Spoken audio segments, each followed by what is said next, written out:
Bom, pessoal, então, dando continuidade ao nosso estudo sobre o texto do Plínio Junqueira Smith, o Teoria do Conhecimento, que é do nosso curso de epistemologia, né?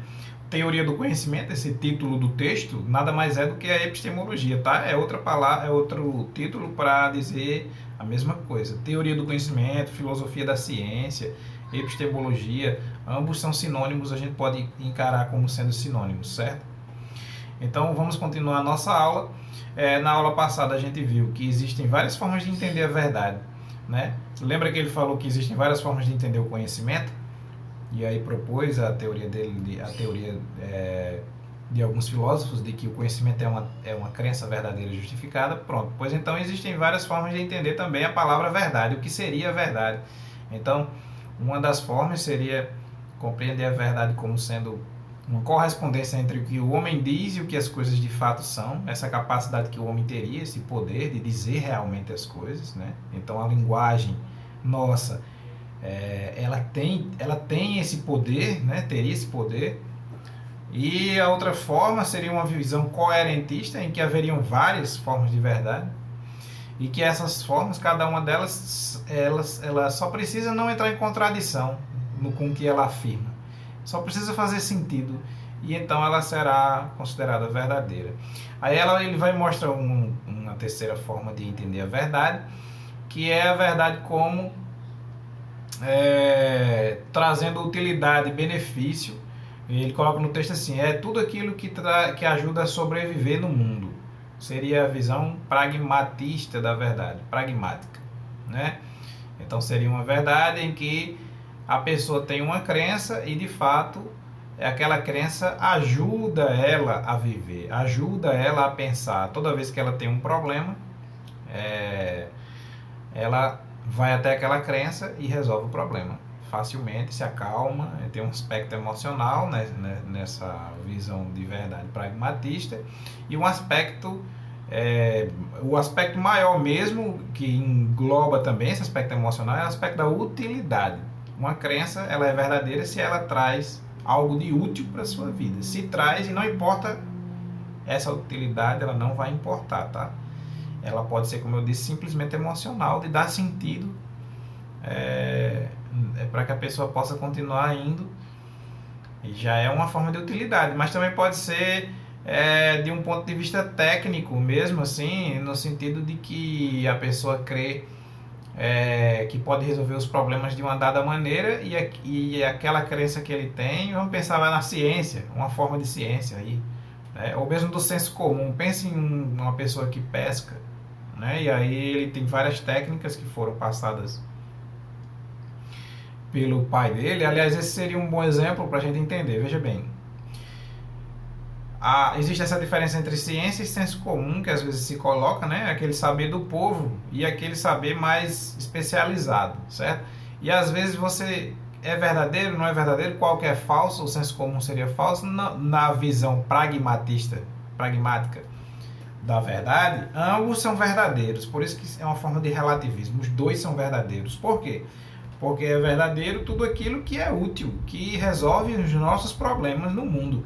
Então, se o pescador vai pescar e aquele conjunto de técnicas que ele aprendeu com o avô, com o pai, mesmo que algum cientista dissesse para ele que aquilo é errado, que aquilo não faz sentido, mesmo assim, se aquilo ajuda ele de alguma maneira, se ele consegue obter o resultado, mesmo com aquilo que outros podem chamar de falso, aquilo é verdadeiro. Seria nesse sentido assim, certo? Esse modelo de verdade. Então a gente vai continuar agora, tá?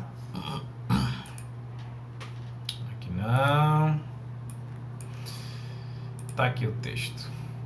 Olha aí. Então, ele termina de falar a visão pragmática e ele vai falar agora sobre uma quarta vertente para definir a verdade. É a chamada deflacionista. Uma versão é a teoria da redundância, ou seja, ele explica o que é. Dizer que P é verdadeira é a mesma coisa que afirmar P. Portanto, o predicado é verdadeiro, não acrescenta nada. Outra versão é a teoria de que o predicado é verdadeiro é somente um expediente para tirar as aspas que encerram a proposição. A proposição a neve é branca é verdadeira se e somente se a neve é branca. Aí pronto. Aí ele vai dizer, a meu ver, essas teorias deflacionistas são equivalentes à teoria correspondencialista sem a explicação metafísica. Explicando isso aqui agora. A teoria deflacionista, da verdade, esse nome, é que, e aí dentro dessa deflacionista, ele diz que tem a da redundância, ou seja, dentro da teoria deflacionista existe uma divisão, uma subdivisão chamada teoria da redundância, que afirma que dizer que uma coisa é verdadeira, ela é inútil. Porque ela não é verdadeira já, por que eu preciso dizer que ela é verdadeira? Né? Verdadeira é somente um expediente para tirar as aspas. Não precisa dizer que é verdadeiro. Se é verdadeiro mesmo, não precisa que você diga que é verdadeiro. Né? E aí ele chama a atenção que na concepção dele, essa teoria deflacionista que eu falei agora, ela é um equivalente, ou seja, ela é igual à primeira lá, a correspondencialista, do Aristóteles. Então,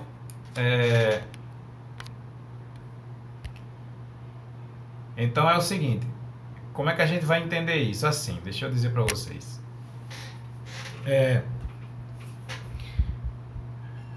Segundo essa teoria deflacionista, não é preciso dizer, não é preciso falar que uma coisa é verdadeira. Por que não é preciso dizer? Por que não é preciso falar? Pelo simples fato de que ela é verdadeira. Ou seja, se algo é verdadeiro, se algo for realmente verdadeiro, aquilo não precisa da minha posição, do meu discurso, da minha linguagem, porque aquilo é verdadeiro e é como se possuísse um brilho por si só, certo? Então você retira do homem a necessidade de ter que dizer a verdade, porque a verdade ela não é algo que precisa ser dito. A verdade ela se manifesta por si só. Se você tem que dizer que aquilo é verdadeiro, é porque aquilo talvez não seja verdadeiro. Seria mais ou menos assim, a gente pode pensar da seguinte maneira. Se a gente fala, quando a gente está falando de justiça, é porque está faltando justiça, né? Se a gente fala em paz, a gente está precisando de paz, é porque a gente não tem paz. Quando a gente tem justiça, a gente não fala. Quando a gente tem paz, a gente não fica falando de paz. É mais ou menos nesse sentido que o autor está dizendo, ou seja, é uma coisa verdadeira, você não precisa dizer que ela é verdadeira. Olha, tá vendo isso aqui? É verdade isso que eu estou dizendo. Não, se aquilo é verdade, você não precisa afirmar que é verdade. Basta dizer aquilo. E aí, se for verdade, a pessoa vai acreditar ou não. Vai ver na hora, por quê? Porque é verdadeiro. E se não for verdadeiro, a pessoa não vai ver que é verdadeiro, é falso. Mas aí, quando é interessante essa teoria interessante da verdade, porque faz a gente pensar, por exemplo, pensa em advogados políticos que ficam afirmando, querendo convencer o indivíduo de que aquilo é verdade. Pronto. Aquilo é falso. Se ele quer lhe convencer, é falso. Essa teoria partiria desse princípio. Ou mesmo que não seja falso, né? Também não é assim, mas o fato dele querer lhe convencer é completamente inútil se aquilo for verdadeiro. Uma coisa, quando é verdadeira, não precisa ser acrescentada mais nada nela, né? E se a pessoa insiste que aquilo é verdadeiro, se aquilo é verdadeiro e a pessoa fica insistindo, ele está perdendo tempo, porque se já é verdadeiro, não precisa que ele fique insistindo. Tá entendendo? É nesse sentido aí. Certo? Então a gente já está bem próximo do final do texto. Vamos ver aqui. Essa é a teoria deflacionista. E aí, se não me engano, aqui já está... Mas aí ele vai dizer: vimos que a função da justificação na definição de conhecimento é fornecer um vínculo entre a crença subjetiva e o fato objetivo, que a torna verdadeira. Uma justificação, por sua vez, é algo intersubjetivo. Se uma pessoa afirma P e perguntamos por que ela afirma P, ela deve nos oferecer uma boa razão para afirmar P. O que conta como uma boa razão depende dos interlocutores e do contexto da discussão. O que os filósofos querem, quando tentam entender o papel da justificação no conhecimento, é uma justificação que garanta infalivelmente a verdade da crença. Certo? Afinal, se sei, não posso estar errado. E a justificação teria precisamente o papel de garantir que não posso estar errado. A boa razão, no entender desses filósofos, deve ser conclusiva, deve dar uma conclusão. Deve afastar definitivamente a possibilidade do erro. Tá? Então, ele explicou o que era crença, explicou o que era verdade, deu várias teorias para a gente pensar, e agora ele vai falar sobre o que é a justificação. Ele está trabalhando essas coisas. Lá no início ele falou crença, verdade e justificação. As três juntas formam um conhecimento. Então ele está agora entendendo uma por uma, certo? E aí na próxima aula a gente vai entrar então nesse tópico, o que é uma justificação, certo? Até mais, pessoal.